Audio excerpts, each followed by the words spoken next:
Allah. Terus bagaimana hubungan dengan anak saya yang sekolah di pesantren? Ini mau nanya. Kita sudah bersuci atau berwudu. Terima kasih Kemudian Bapak. wudunya batal. Bismillahirrahmanirrahim. Assalamualaikum warahmatullahi wabarakatuh.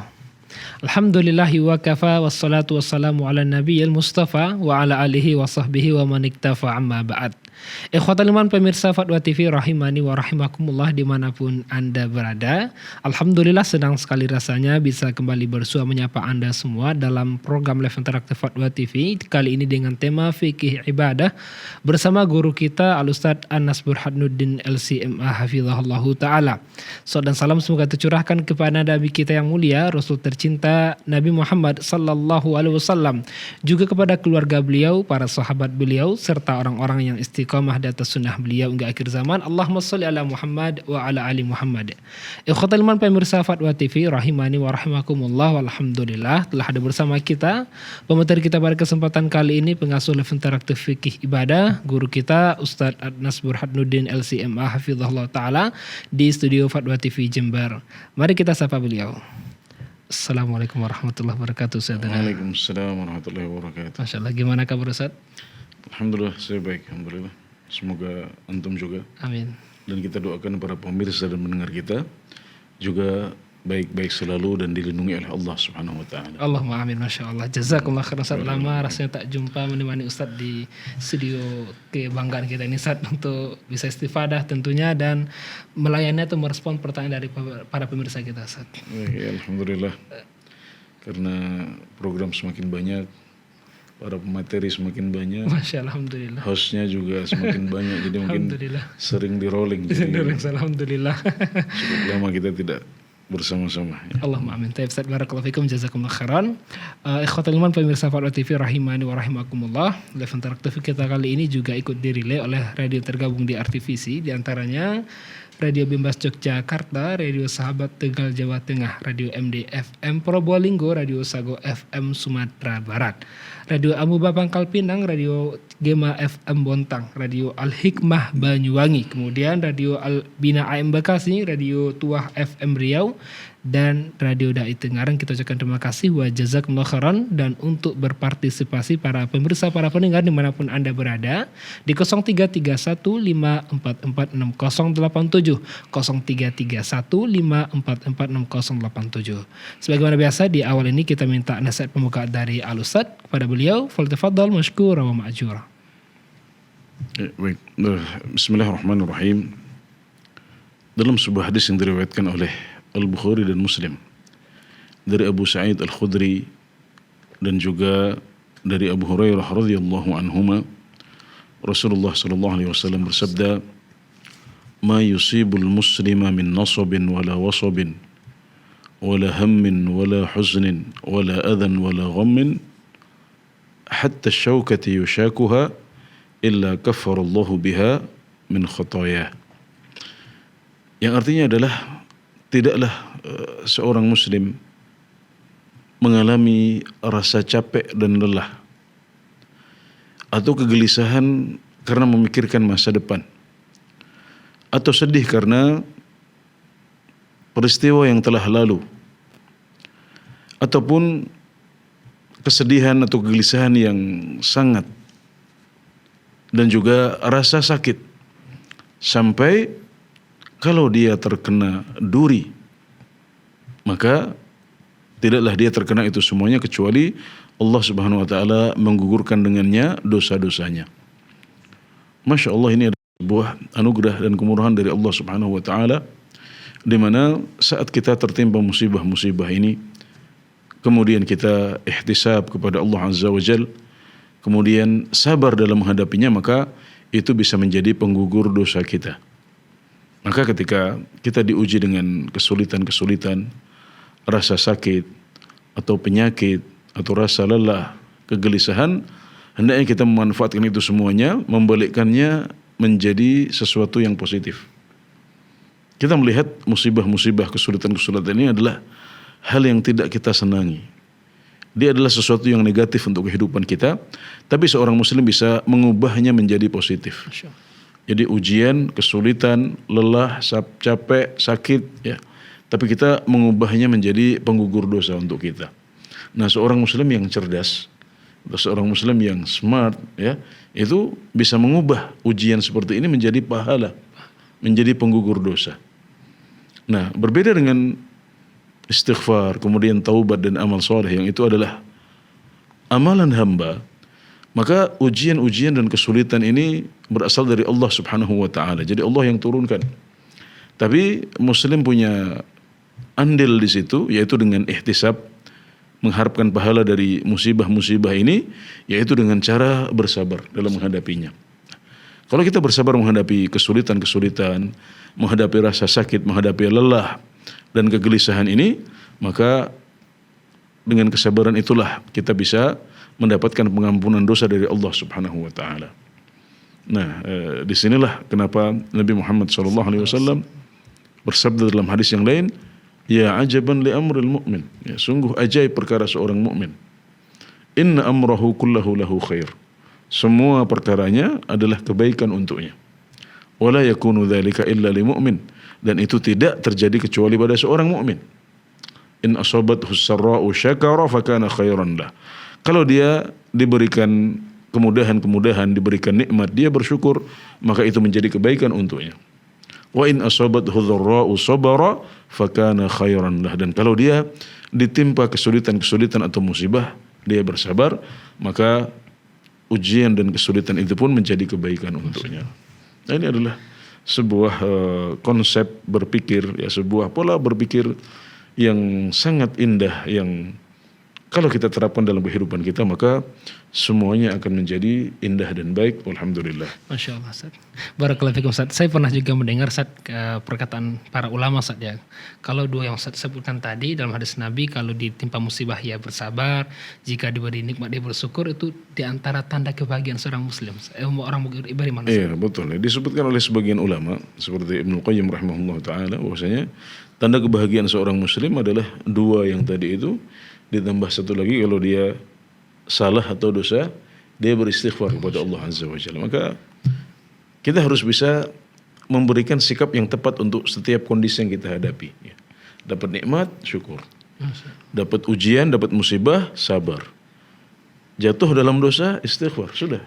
Ini tiga ini kunci. Kalau kita bisa berikan jawaban pada masing-masing kondisi yang kita hadapi, maka kita akan menjadi orang yang bahagia, insyaallah. Masya Allah, Masya Allah, barakallahu fikum, Ustaz. Dan mungkin bisa kita ambil faedah juga, Ustaz. Kalau dalam hadis yang Ustaz sebutkan tadi, barakallahu fikum, di situ menunjukkan keutamaan orang beriman, Ustaz. Karena tadi disebutkan tidak didapatkan kecuali orang beriman, Ustaz. Betul, betul. Jadi ada hal-hal yang hanya diberikan oleh Allah Azza wa Jalla kepada orang-orang yang beriman. Ya. Dan itulah yang seharusnya mereka lakukan saat menghadapi musibah-musibah dan ujian. Mereka bisa mengubahnya menjadi positif dan menjadi penggugur dosa untuk mereka. Ya, Ustaz, barakallahu fikum. Semoga kaum muslimin dimanapun berada yang sedang Allah uji dengan musibah, menjadikan pelipur lara atau penghibur, Ustaz, ya, untuk bisa bangkit dan bersabar atas segala timpaan musibah dari Allah Subhanahu wa taala. Ikhwan para pemirsa, jazakumullah khairan atas nasihatnya di awal ini. Mungkin kita langsung saja, Ustaz, untuk membacakan pertanyaan telah masuk yang begitu banyak. Kita bacakan dari media sosial yang Fatwa TV. Di sini ada yang pertama dari Saudara Iqbal Aisar di Jambi, Sumatera. Ustadz, izin bertanya.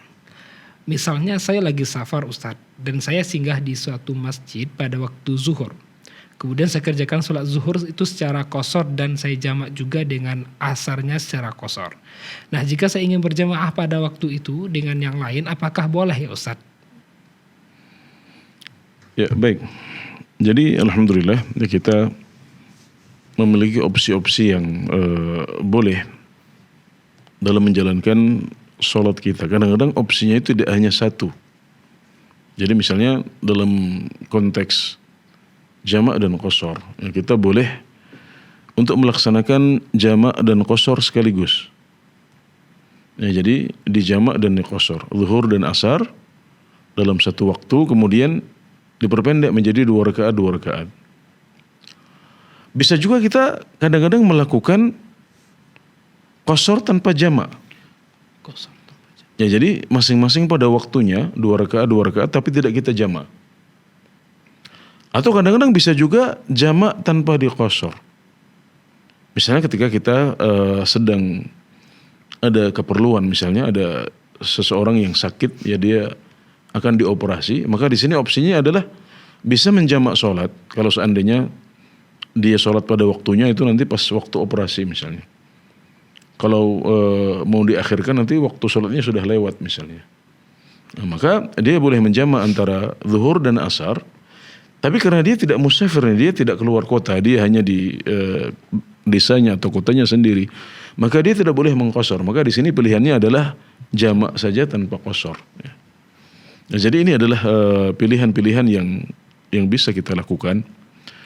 Termasuk dalam hal ini adalah mungkin satu sholat kita lakukan secara penuh, karena misalnya kita pas di situ sedang ada jamaah sholat duhur misalnya, seperti yang ditanyakan di sini. Jadi ketika ada seorang musafir yang singgah di suatu tempat, kemudian jamaah masjid itu, jamaah tempat itu atau jamaah masjid itu sedang melaksanakan sholat duhur, maka kita ikut bergabung dengan sholat duhur itu. Dan karena mereka sholatnya penuh 4 rakaat, maka kita juga melaksanakan zuhur penuh dengan 4 rakaat. Maka itu yang terbaik. Ya, kita ikut jamaah, tidak membuat jamaah sendiri atau menunggu mereka selesai tanpa kita melakukan apa-apa. Jadi sebaiknya kita langsung masuk dalam jamaah itu, kemudian sholat zuhur bersama mereka 4 rakaat. Nah, setelah itu kita bisa menambah sendiri, ya, atau dengan rombongan kita menambah 2 rakaat. Nah, di sini berarti ada jamak dan qashar, tapi yang diqashar hanya satu sholat saja. Benar. Nah, jadi zuhurnya dilakukan secara berjamaah dengan masyarakat setempat, kita makmum kepada mereka, dan karena mereka tidak qashar maka kita tidak qashar. Nah, sedangkan yang sholat asar kita qashar bersama rombongan kita, atau kita nambah sendiri kalau kita tidak bersama rombongan yang lainnya. Jadi ini semuanya adalah pilihan yang boleh, semuanya diperbolehkan, tapi sesuai dengan kondisi masing-masing. Ya. Nah, maka untuk kasus yang disebutkan oleh saudara penanya, kita bisa katakan bahwasanya dia bisa sholat duhur secara berjamaah dengan masyarakat setempat tanpa diqashar. Kemudian setelah itu dia bisa menambah sendiri, ya, sholat asar dengan diqashar, yaitu dengan 2 rakaat. Ustaz, barakallahu fikum, jazakumullah khairan atas jawaban dan penjelasannya. Demikian yang bertanya, semoga bisa dipahami. Berikutnya kita coba sapa penelpon telah terhubung dari Tangerang, Ibu Tiwi. Silakan Fatwa TV. Assalamualaikum. Assalamualaikum warahmatullahi. Silakan Ibu Tiwi. Ya. Mohon maaf Ibu Tiwi, volume televisi dikecilkan terlebih dahulu agar tidak feedback. Terima kasih. Assalamualaikum warahmatullahi wabarakatuh, Ustaz. Waalaikumsalam warahmatullahi wabarakatuh. Afwan, izin bertanya, Ana Ustaz. Dalam memandikan jenazah, mana yang benar Ustaz? Karena Ana melihat ada 2 cara. Diwudukan dahulu, baru dimandikan, atau dimandikan dulu, baru diwudukan. Ana juga ingin tahu dalilnya Ustaz. Jazakallah khair. Baik, terima kasih Bu Tiwi di Tangerang. Silakan Ustaz. Ya, baik. Jadi perlu diketahui Ibu penanya bahwasanya sholat jenazah itu ada sifat minimalis, ada sifat sempurnanya. Ya. Adapun sifat minimalis adalah kalau kita sudah membersihkan, ya, badan jenazah itu dan mengalirkan air ke seluruh anggota tubuhnya, maka itu sudah dianggap sebagai mandi jenazah yang cukup, sudah sah, ya, sudah sah. Ya, tapi yang terbaik adalah ini diwudukan dahulu, ya, ini diwudukan dahulu, ya, maka wudu dalam sholat jenazah ini adalah salah satu bentuk sifatul kamal, salah satu bentuk sifat sholat jenazah yang lengkap, yang lebih afdal, yang lebih baik. Ya, sebagaimana dalam mandi wajib kita mengenal ada sifat sempurna, ada sifat minimalis atau sifatul ijza. Ya, jadi sifatul ijza dalam mandi wajib misalnya juga adalah sama. Yang penting air sampai ke seluruh anggota tubuh. Jadi kalau ada seseorang yang masuk ke dalam kolam dengan niat dia ingin mengangkat hadas akbar dengan masuk ke dalam kolam itu, maka itu sudah dihitung sebagai mandi wajib yang sah. Adapun bentuk sempurnanya adalah seperti yang dicontohkan oleh Nabi Muhammad SAW, yaitu dengan wudu dahulu, diwudukan dahulu ya, beliau berwudu dahulu di awal mandi beliau ya, di awal mandi beliau berwudu dahulu ya, baru kemudian setelah itu beliau siram badan beliau dengan air, beliau ratakan ke seluruh anggota tubuh. Jadi wudu di sini adalah wudu yang sunnah. Ini bukan seperti wudu kita saat mau sholat ya, tapi ini adalah wudu dalam mandi wajib. Nah, wudu dalam mandi wajib ini hukumnya adalah sunnah. Nah, demikian juga dengan mandi jenazah ya, dengan mandi jenazah, karena yang wajib adalah menyampaikan air ke seluruh anggota tubuh. Ya, maka kalau itu sudah terwujud berarti mandi jenazahnya sudah sah. Dan boleh wudu yang sunnah ini dilakukan di awal dan boleh juga dilakukan di akhir ya. Nah, sama dengan mandi wajib pun dari Nabi Muhammad SAW diriwayatkan ada beberapa sifat ya. Tidak hanya satu sifat, tapi ada beberapa sifat yang dicontohkan oleh Nabi Muhammad SAW. Maka dua sifat yang disebutkan oleh ibu tadi adalah dua sifat yang benar, ya, itu sama-sama boleh. Kenapa? Karena intinya itu sudah terwujud mandi jenazahnya, air sudah rata ke seluruh anggota tubuh. Adapun wudunya ini adalah tambahan, ini sebagai penyempurna saja. Dan itu yang akan menjadikan sholat yang akan menjadikan pengurusan jenazah termasuk mandi jenazahnya menjadi lebih sempurna dan semakin besar pahalanya di sisi Allah Subhanahu wa taala. Alhamdulillah. Ustaz, barakallahu fikum, jazakumullah khairan atas jawaban dan penjelasannya. Demikian Ibu yang bertanya, semoga bisa dipahami. Berikutnya sudah terhubung pula penelpon dari Sumatera Barat, Ibu Yanti. Silakan Fatwa TV. Assalamualaikum. Waalaikumsalam warahmatullahi wabarakatuh. Silakan Ibu. Assalamualaikum Ustaz. Waalaikumsalam warahmatullahi wabarakatuh. Mau bertanya Ustaz, jika setelah berhubungan suami istri belum sempat mandi junub, qadarullah haid udah keluar, itu apakah boleh mandi junubnya itu setelah selesai haid Ustaz atau bagaimana Ustaz? Jazakallahu khair. Assalamualaikum warahmatullahi wabarakatuh. Waalaikumsalam warahmatullahi wabarakatuh. Terima kasih Bu Yanti di Sumatera Barat. Silakan Ustaz. Ya, baik, dalam kondisi seperti itu maka mandi haidnya segera dilakukan Ibu ya. Karena di situ ada janabah, ada haid ya. Jadi ada dua sebab ya, ada dua sebab yang membuat ibu memiliki hadas akbar. Ya, ada satu sebab yang bisa dihilangkan, yaitu junubnya itu. Ya. Junubnya dihilangkan dulu. Adapun sebab yang lain yang juga hadas akbar yang satu lagi, yaitu haid, maka ini harus menunggu haidnya selesai. Ya, maka ibu hendaknya segera mandi wajib langsung, meskipun dalam kondisi haid. Nah, terus fungsinya apa? Kalau tetap masih punya hadas akbar ya, fungsinya adalah karena di sana ada amalan-amalan yang boleh dilakukan oleh orang yang haid tapi tidak boleh dilakukan oleh orang yang junub. Ya, misalnya adalah membaca Al-Quran. Yang membaca Al-Quran ini menurut pendapat yang lebih kuat, ya, tidak boleh dilakukan oleh orang yang sedang junub, tapi boleh dilakukan oleh orang yang sedang haid. Nah, maka kalau ibu ya dalam keadaan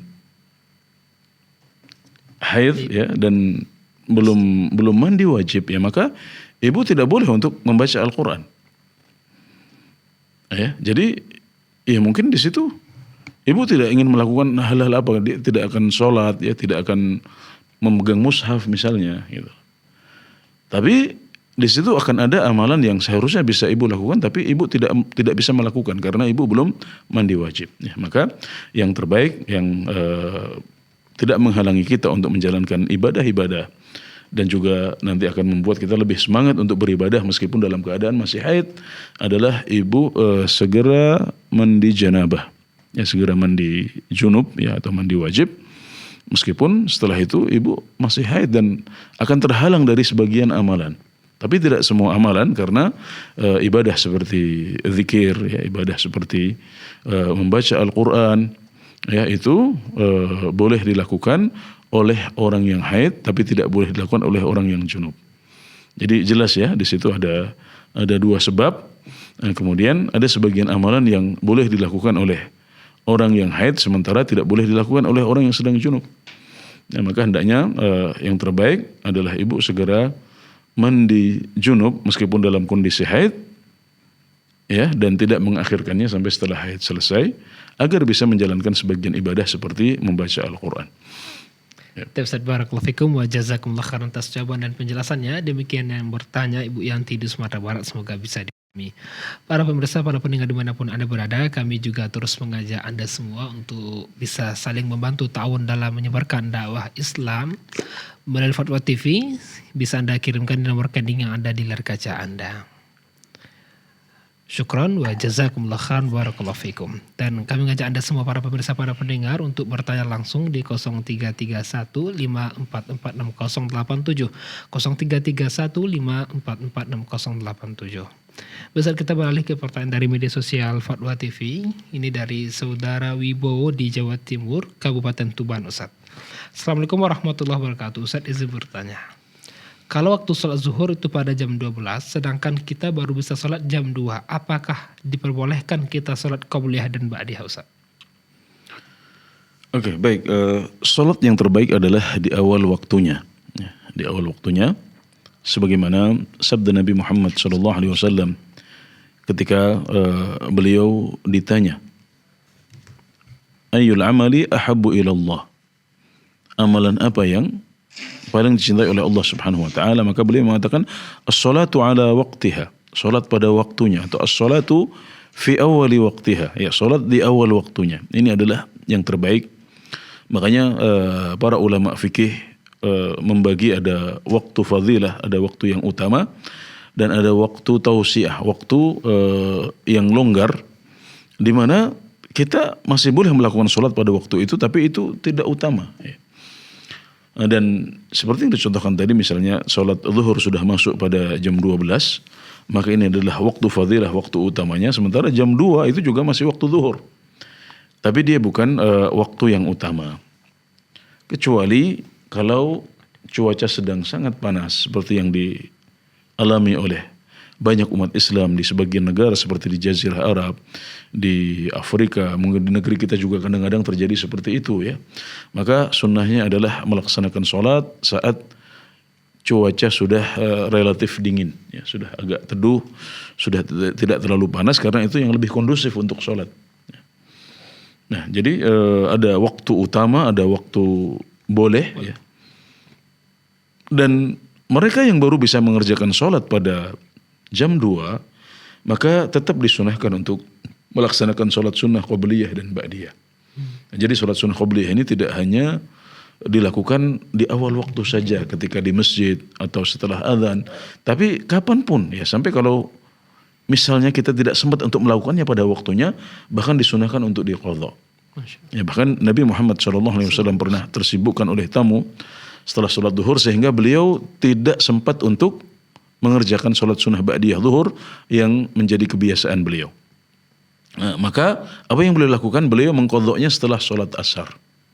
Ini bahkan ketika waktunya sudah lewat pun masih dianjurkan untuk diqadha, ya. Apalagi ini jam 2 kan masih waktu sholat zuhur, ya. Jadi Anda tetap disunahkan dan dianjurkan untuk memulai dengan qabliyah zuhur dulu 2 rakaat, kemudian mengerjakan sholat zuhur yang wajib, kemudian diakhiri dengan ba'diyah zuhur. Ya, jadi itu semuanya masih dianjurkan. Nah, kecuali kalau waktunya sudah mepet, maka langsung sholat zuhur dulu, nanti qabliyahnya bisa diqadha setelah sholat yang wajib, atau bisa juga setelah asar, ya, seperti itu. Masya Allah. Terima kasih barakallahu fikum, jazakumullah khairan atas jawaban dan penjelasannya. Demikian yang bertanya, semoga bisa dipahami. Berikutnya kita coba sapa penelpon dari Riau, Bapak Siddiq. Silakan Fatwa TV. Assalamualaikum. Waalaikumsalam warahmatullahi wabarakatuh. Silakan Bapak. Assalamualaikum Pak Ustadz. Waalaikumsalam warahmatullahi wabarakatuh. Izin bertanya Pak Ustadz, mengenai sholat jenazah.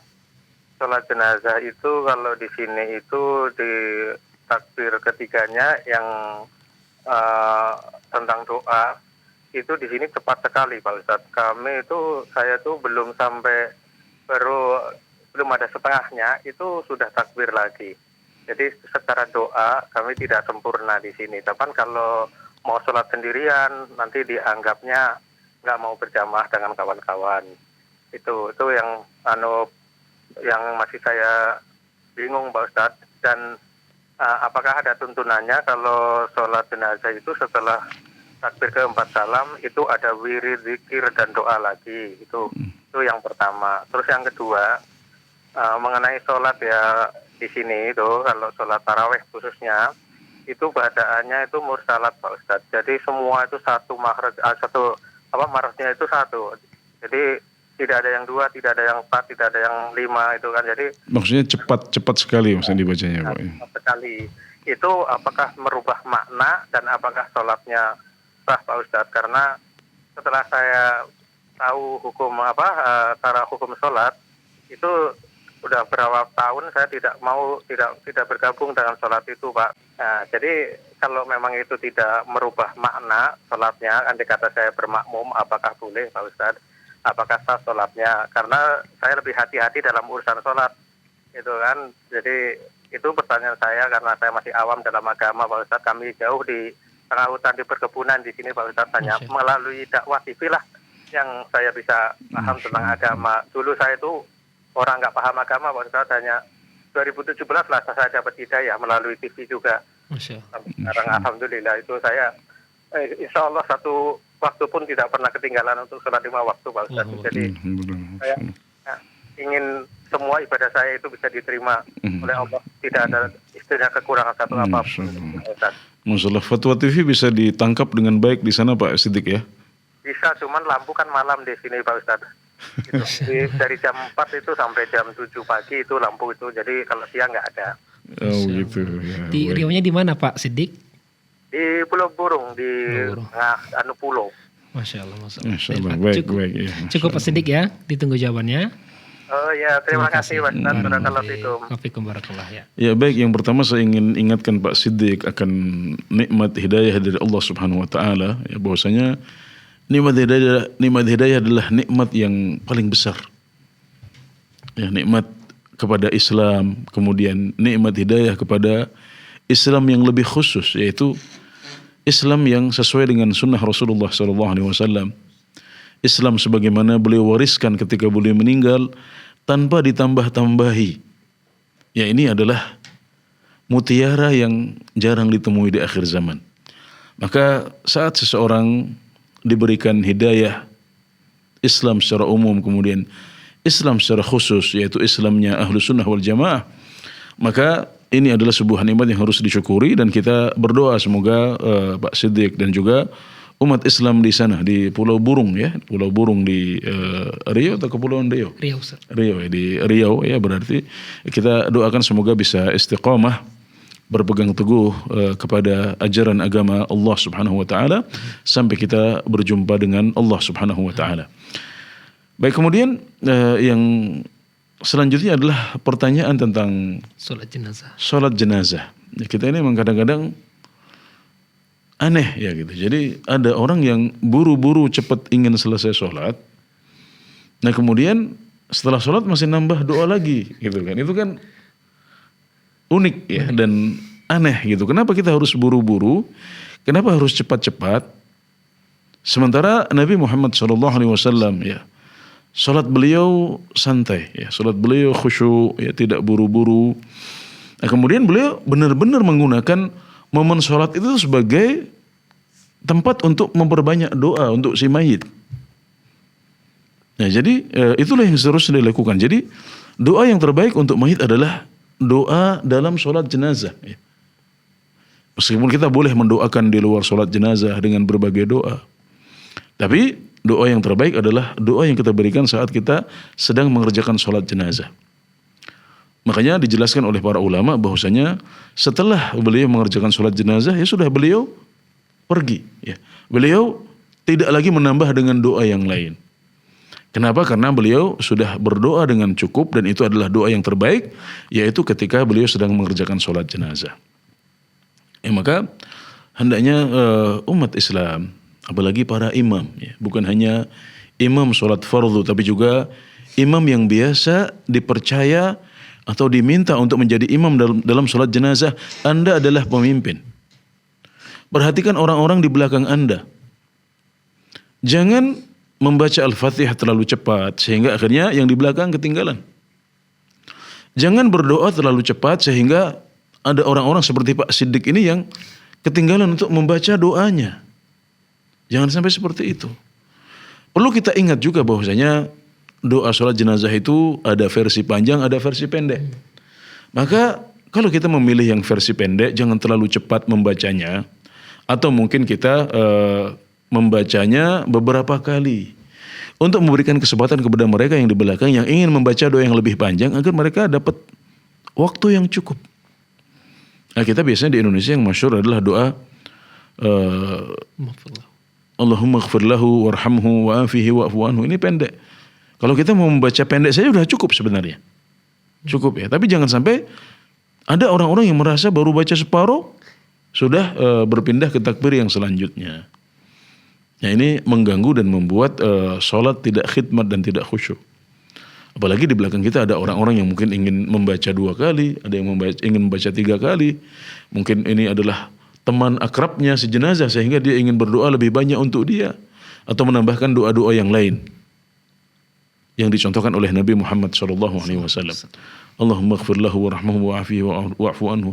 Allahumma ighfir lahu wa akrim nuzulahu wa wasi' mudkhalahu waghsilhu bil ma'i wal thalji wal barad wa naqqihi min al khataaya kama naqaita ath-thawba al abyad min ad-danas. Kemudian misalnya Allahumma abdilhu daran khairan min darihi wa ahlan khairan min ahlihi wa zawjan khairan min zawjihi wa adkhilhu al jannah wa qihi fitnatal qabri wa adzaban nar. Jadi ada doa yang panjang. Maka alangkah bijaknya kalau seorang imam bisa memberikan kesempatan kepada para jamaah untuk membaca lebih panjang. Tapi ini bukan sebuah kewajiban, tidak harus kita membaca semua doa juga, tapi paling tidak ambil yang tengah-tengah. Ya, ambil yang tengah-tengah, bisa mengambil doa yang pendek tapi jangan terlalu cepat. Paling tidak yang di belakang juga bisa menyelesaikan doa yang pendek itu meskipun hanya 1 kali. Nah, jadi ini pesan saya kepada para imam, baik itu sholat fardu maupun dalam sholat jenazah sama hukumnya. Imam itu mu'taman, imam itu dipercaya. Nah, jadi jangan sampai membuat orang-orang yang di belakang Anda tidak nyaman sholat di belakang Anda. Itu namanya fitnah. Mu'adz bin Jabal ya pernah ditegur oleh Rasulullah SAW dengan mengatakan, "Fattanun ya Mu'adz. Wahai Mu'adz, engkau telah membuat kisruh orang-orang. Engkau telah memicu fitnah di antara para jamaah masjid." Nah, ini ditegur oleh Rasulullah SAW ya, karena beliau membaca terlalu panjang. Jadi ini sebaliknya ya, yang sebelumnya yang ditanyakan ini membaca terlalu cepat. Kalau Mu'adz bin Jabal membaca terlalu panjang, sama-sama tidak boleh. Maka hendaknya para imam memperhatikan kondisi orang-orang yang di belakangnya. Ya, kemudian yang kedua tentang yang kedua sama juga berkaitan dengan sholat tarawih, Ustaz. Ya, sholat tarawih. Baik, sholat tarawih hukumnya adalah sunnah ya, dan hendaknya dilakukan dengan khusyuk ya. Dan yang ingin saya tekankan adalah yang lebih penting dari khusyuk adalah tuma'ninah.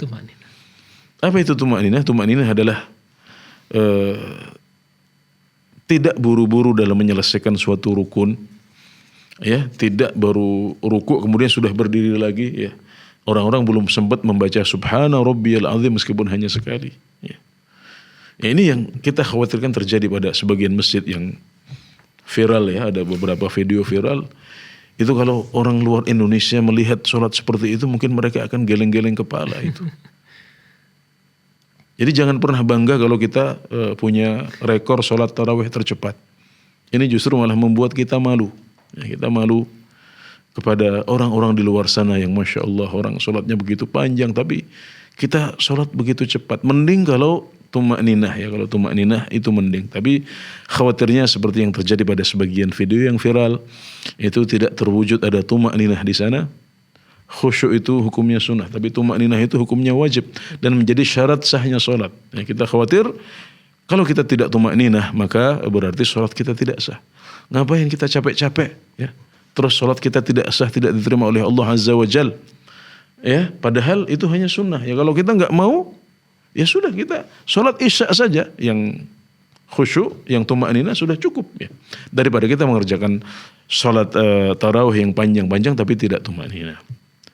Tapi ini adalah catatan, bukan dalam arti saya mengatakan atau memvonis bahwasanya sholat yang ditanyakan oleh Pak Siddiq ini tidak tumakninah misalnya. Jadi apa yang saya sampaikan tadi adalah catatan untuk sebagian kasus yang ada. Semoga yang di Pulau Burung di Riau tidak seperti yang kita lihat di beberapa video yang viral. Tapi saya juga ingin sampaikan ya bahwasanya memang ada bacaan yang lebih cepat, ya ada bacaan yang lambat, ada bacaan yang cepat. Tapi jangan sampai bacaan yang terlalu cepat itu sampai merusak makna. Ya. Kalau memang si imam di tempatnya Pak Siddiq di Pulau Burung hanya membaca lebih cepat dari biasanya saja, tapi huruf-hurufnya masih terwujud, ya masih terwujud, masih ada tajwidnya. Ya tidak membaca serampangan, kemudian tumakninah juga masih diwujudkan meskipun lebih cepat daripada biasanya. Ya katakanlah kalau di sholat fardu dia membaca subhana rabbiyal azim 3 kali misalnya. Nah, di sholat tarawih ini karena jumlah rakaatnya panjang dia membaca sekali atau 2 kali saja. Maka ini masih tumakninah. Ya tidak masalah kita sholat di belakang makmum yang seperti itu. Misalnya kalau seandainya kita tidak hadir maka kita disorot oleh masyarakat misalnya, ya selagi masih terwujud tumakninah di situ. Tumakninah itu apa? Ya Anda saat ruku Anda ya ruku posisi sempurna atau posisi minimalis, tapi paling tidak Anda membaca subhana rabbiyal azim sekali paling tidak di situ. Baru kemudian Anda bangun lagi dari ruku. Nah, itu berarti syarat tumakninah sudah terwujud. Tapi kalau baru rukuk terus langsung bangun lagi seperti ini, ya belum sempat membaca subhana rabbiyal azim meskipun hanya sekali, maka berarti tidak ada tumakninah di situ. Nah mungkin dari penjelasan seperti ini Pak Siddiq bisa menilai sendiri.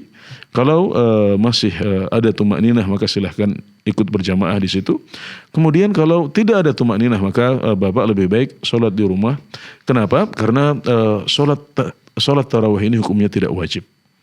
Ya kalau disorot macam-macam sampaikan saja bahwasanya saya tidak mengerjakan sholat yang sunnah. Ini adalah hak kita sebagai seorang muslim.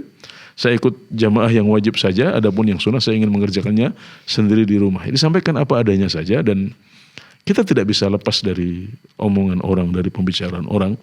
Tapi selagi kita mencari ridha Allah Subhanahu wa taala, maka insyaallah Allah akan ridha kepada kita.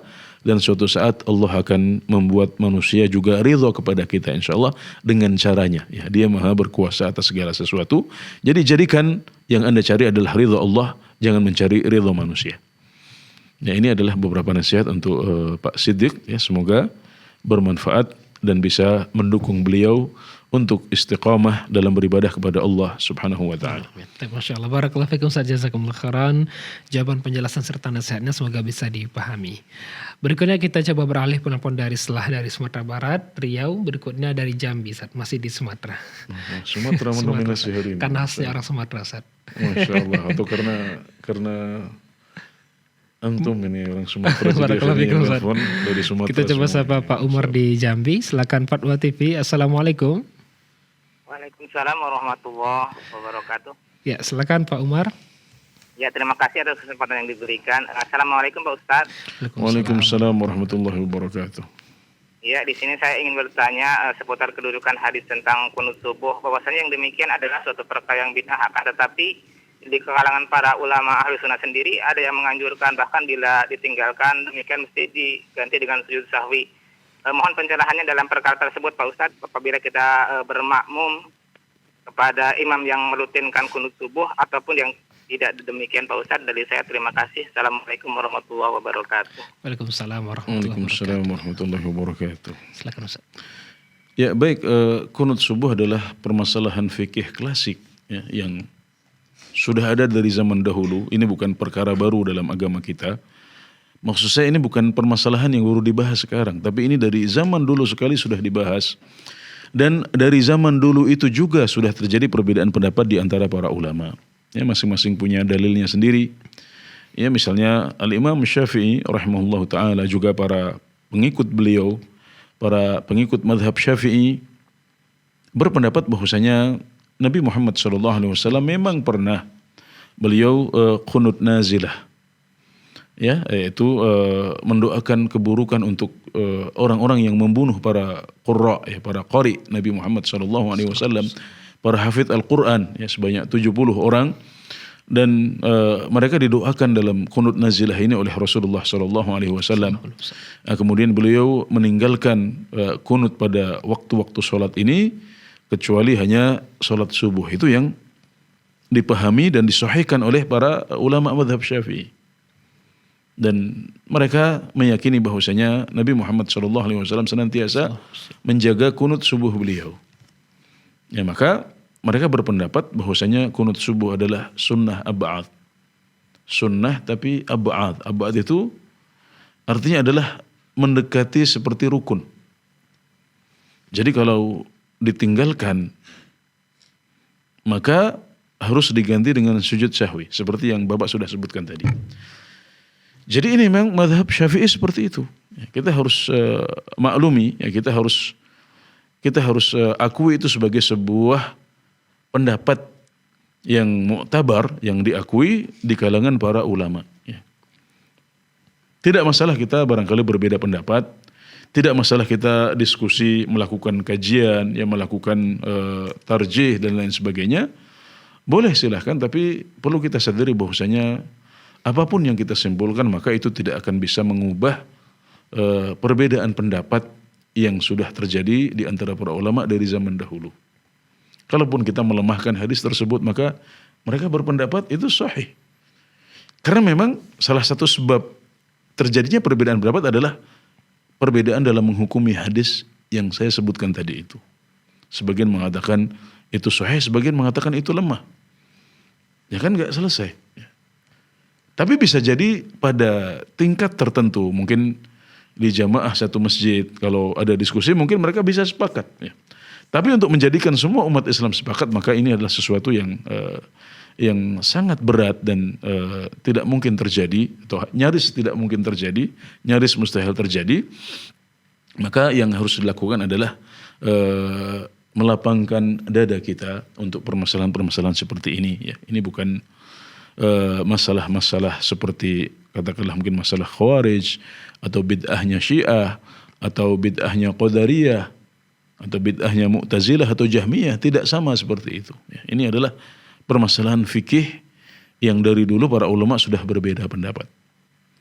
Ya, maka kalau kita sholat di belakang imam yang membaca qunut, maka yang terbaik seperti difatwakan oleh para ulama kontemporer seperti Syekh bin Baz misalnya adalah kita ikut mengangkat tangan di situ. Syekh bin Baz ini salah satu ulama ahlu sunnah di zaman modern. Ya. Beliau mazhabnya Hambali, tapi beliau fatwanya kalau kita sholat di belakang imam yang baca qunut, kita ikut mengangkat tangan, mengamini doa yang dibaca dalam qunut itu. Jadi sedemikian rupa beliau menghormati pendapat lain dalam masalah ini. Padahal apa kurangnya Syekh bin Baz? Beliau adalah orang yang paling sunni, yang paling salafi adalah beliau. Salah satunya ya di zaman kita ini. Tapi beliau memberikan ruang untuk menghormati pendapat lain. Apalagi ini adalah pendapat Imam Syafi'i yang sangat beliau hormati. Ya, dan sebaliknya kalau seandainya kita sholat di belakang ya imam yang tidak membaca qunut seperti para jamaah haji yang sholat di Masjidil Haram, di Masjid Nabawi, di sana tidak ada qunut subuh. Maka yang terbaik juga adalah kita tidak qunut di situ. Kenapa? Karena kita ikut imam, sudah ikut imam saja. Karena Nabi Muhammad SAW bersabda, "Innama ju'ilal imamu liyu'tamma bihi." Sesungguhnya imam itu dijadikan untuk diikuti. Maka kita juga berharap toleransi ini bisa ada dari dua pihak. Jadi bukan hanya pihak yang berpendapat harus qunut subuh, tapi juga dari pihak yang kedua, dari pihak yang tidak berpendapat harus qunut subuh, dan sebaliknya mereka saling lapang dada saling toleransi, bahwasanya ini adalah sebuah permasalahan ikhtilafiyah dari zaman dahulu. Nah, kalau kita sudah bisa memahami fikih ikhtilaf dengan baik, maka nggak ada keributan. Ya dimanapun kita sholat ya kita oke saja. Alhamdulillah. Mereka semuanya saudara kita umat Islam dan kita semuanya bersaudara. Walhamdulillah. Masya Allah, barakallahu fikum Ustaz, jazakumullah khairan atas jawaban dan penjelasannya. Demikian yang bertanya, semoga bisa dipahami. Berikutnya kita coba angkat telepon dari Riau juga, Umu Yodi, penelpon setia kita Ustaz. Silakan. Fatwa TV, Assalamualaikum. Waalaikumsalam warahmatullahi wabarakatuh. Silakan Umu Yodi. Waalaikumsalam warahmatullahi wabarakatuh. Assalamualaikum Ustaz. Waalaikumsalam warahmatullahi wabarakatuh. Izin melanjutkan pertanyaan dari member WhatsApp di Rosa Ustaz. Begini Ustaz, yang pertama, Ana mempunyai penyakit asam lambung sehingga sering terkentut. Ketika mau membaca Al-Quran itu sering terkendala lagi sedang tidak suci. Apakah kalau dibaca Al-Quran terjemahan itu boleh Ustaz dalam keadaan tidak suci? Terus yang kedua Ustaz, ketika kita masuk masjid dan kita menemukan ada jamaah yang sholat tanpa memakai sutroh, berapa jauh jarak kita bisa melewatinya Ustaz? Oke, Baik, cukup Umu Yodi. Itu aja ya. Baik. Ron jazakallahu khairan. Assalamualaikum. Waalaikumsalam warahmatullahi wabarakatuh. Silakan Ustaz. Ya, baik. Yang pertama, orang yang sangat mudah kentut ya, sangat mudah kentut. Ini berarti sama dengan sahibu salasil baul, ya, orang yang punya beser seperti yang ada pada zaman Nabi Muhammad SAW. Ya. Orang yang sangat mudah kentut itu dimaafkan. Ya. Jadi kalau dia sudah berwudu sebelum membaca Al-Quran, kemudian dia membaca Al-Quran dengan memegang mushaf. Ya, perlu diketahui bahwasanya yang disyaratkan suci adalah memegang mushafnya. Kalau baca Quran tanpa pegang mushaf itu dalam keadaan tidak berwudu tidak masalah. Ya, maka kalau ada seseorang yang ingin membaca Al-Quran dengan memegang mushaf, dan dia punya sakit seperti yang disebutkan tadi, ya, punya penyakit yang disebutkan tadi sehingga dia mudah kentut, maka cukup dia berwudu di awal mau baca Al-Quran itu, ya, dia berwudu, kemudian memegang mushaf. Kalau di tengah-tengah baca Al-Quran dia kentut beberapa kali, maka tidak masalah, dia terus saja lanjut. Dia terus saja lanjut, ya tidak masalah karena dia sudah berwudu di awal. Dan karena kondisi dia adalah kondisi yang tidak normal. Dia begitu mudah kentut, maka tidak masalah, insya Allah bisa terus lanjut sampai nanti selesai membaca Al-Quran. Ini adalah kemudahan dari Nabi Muhammad SAW. Yang kedua berkaitan dengan jarak sutroh. Ya, jarak sutroh. Ya, jadi memasang sutroh ya adalah sunnah. Ya, jadi bagi yang belum tahu sutroh adalah pembatas. Ketika seseorang ingin sholat, ya maka dia dianjurkan untuk sholat dengan menjadikan dinding sebagai sutroh dia misalnya. Atau menjadikan tiang masjid sebagai sutroh dia. Untuk apa? Agar nanti kalau ada orang yang lewat, maka orang tidak sungkan. Ya karena orang kan tidak boleh untuk sholat di depan, orang tidak boleh lewat di depan orang yang sedang sholat. Maka kalau kita punya sutroh, maka ketika ada orang yang ingin lewat, sudah dia tinggal lewat di depan tiang. Kalau sutroh kita misalnya berupa tas yang kita pasang di depan kita, maka orang bisa lewat di depan tas itu dengan santai, melenggang. Yang dilarang adalah kalau dia lewat di depan kita. Ya. Maksudnya antara kita dengan tas itu. Ya. Jadi ini tas adalah sutroh kita, maka orang itu tidak boleh untuk lewat di depan kita langsung. Dan kalau ada yang lewat di depan kita, maka kita punya kewajiban untuk menahan orang itu. Kita tahan, jangan lewat. Nah, kalau orang tidak pakai sutroh sekarang, jadi para ulama menjelaskan, ya memakai sutroh adalah sunnah. Ya, bahkan Ibnu Rushd rahimahullah taala menyebutkan ini sebagai masalah ijma. Ya, semuanya sepakat bahwasanya sutroh solat itu hukumnya adalah sunnah, tidak wajib. Kesepakatan para ulama semuanya. Nah, kalau kemudian ada orang yang menganggap itu tidak wajib, dia berpendapat tidak wajib, maka dia tidak memakai sutroh. Maka di mana kita boleh lewat? Apakah kita nggak boleh lewat sama sekali di depan dia? Maka ini dikembalikan kepada urf, ya, dikembalikan kepada kebiasaan orang. Ya, kalau biasanya orang itu ya sutrohnya sekitar katakanlah 1 meter, paling banyak mungkin 1,5 meter, ya sudah, berarti kalau ada orang yang sholat di tengah-tengah masjid yang besar, dia tidak pakai sutroh di situ, nggak ada batas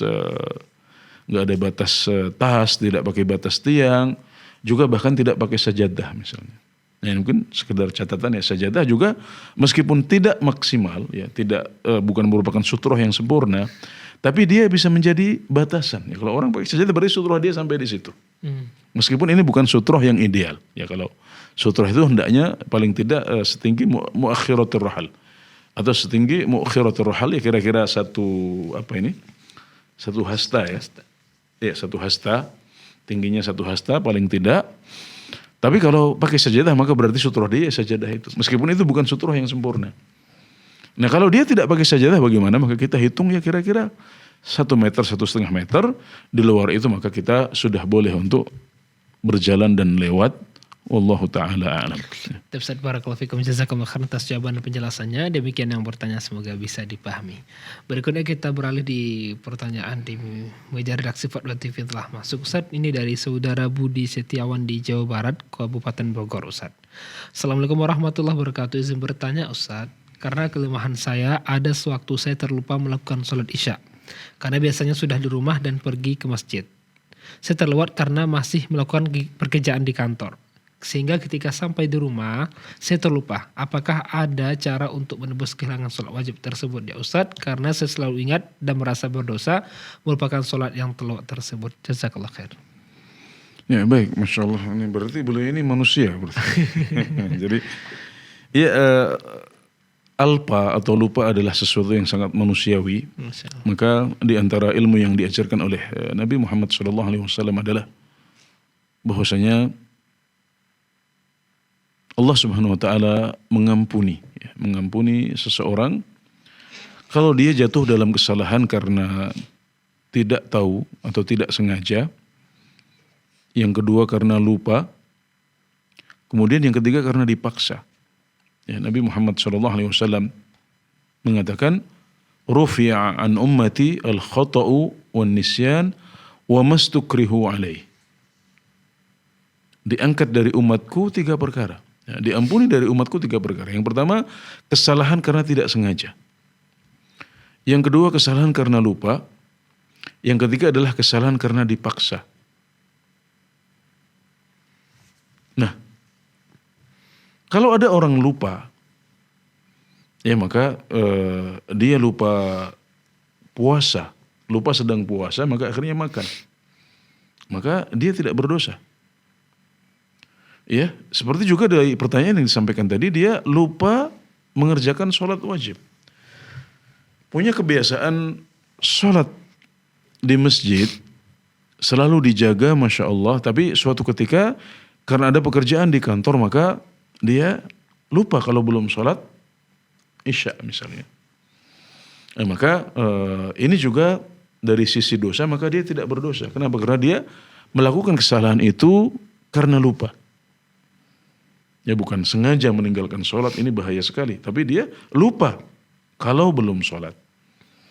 Nah, jadi dari sisi dosa, dia tidak berdosa, Anda tidak berdosa. Kemudian dari sisi apa yang harus dilakukan, maka ini sudah dijelaskan oleh Rasulullah SAW dalam sabda beliau, "Man nama an sholatin aw nasiyaha falyusalliha idza dzakaraha." Barang siapa yang ketiduran dari suatu sholat atau lupa suatu sholat, hendaklah dia mengerjakan sholat itu saat dia ingat. Nah, jadi ini adalah fatwa langsung dari Rasulullah SAW. Pertanyaan Anda ini sudah dijawab oleh Nabi Muhammad SAW 15 abad yang lalu. Ya, barang siapa yang lupa dari suatu sholat atau ketiduran dari suatu sholat, apa yang harus dilakukan? Falyusalliha idza dzakaraha. Hendaklah dia mengerjakan sholat itu saat dia ingat. Maka kapan Anda ingat? Ya, orang yang ketiduran saat bangun dia sadar. Ya. Orang yang lupa maka ada masanya dia ingat. Maka saat ingat itulah dia harus segera mengerjakan sholat itu meskipun itu sudah beda hari dan tidak pada waktunya. Misalnya Anda ingat akan sholat isya yang belum Anda lakukan ini, kapan ingat-ingatnya? Di waktu duha. Maka berarti Anda mengerjakan di waktu duha saat Anda ingat itu. Jadi nggak perlu menunggu, oh kan kemarin sholat isya yang kita tinggalkan. Nah, berarti nanti saya nunggu isya dulu. Tidak. Nabi mengatakan, falyusalliha idza dzakaraha. Maka hendaknya dia mengerjakan sholat itu saat dia ingat. Ya berarti sudah di waktu duha itu juga Anda segera mengerjakan sholat isya yang kemarin Anda lupakan. Ya baik, semoga bisa dipahami dengan baik oleh saudara penanya. Ustaz barakallahu fikum, syukran wa jazakallahu khair atas jawaban dan penjelasannya. Semoga bisa dipahami oleh yang bertanya. Dan sepertinya pertanyaan dari Ummu Yodi merupakan pertanyaan terakhir pada perjumpaan kali ini Ustaz, karena waktu membatasi kita. Tanpa terasa 1 jam kurang lebih kita bersama-sama istifadah dengan Ustaz. Semoga apa yang disampaikan bermanfaat dan dapat kita amalkan Ustaz. Dan sampai ketemu kembali insyaAllah di pertemuan berikutnya. InsyaAllah. Barakallahu fikum, jazakumullah khairan. Demikian para pemirsa, para pendengar yang dapat kami sajikan pada kesempatan kali ini. Terus saksikan live interaktif Fatwa TV setiap hari Senin hingga Jumat setiap pekannya. Dan untuk mendapatkan informasi kegiatan Dewan Fatwa Perhimpunan Al-Irsyad dan juga Fatwa TV, Anda dapat akses di website kami www.dewanfatwa.com atau di www.fatwatv.id.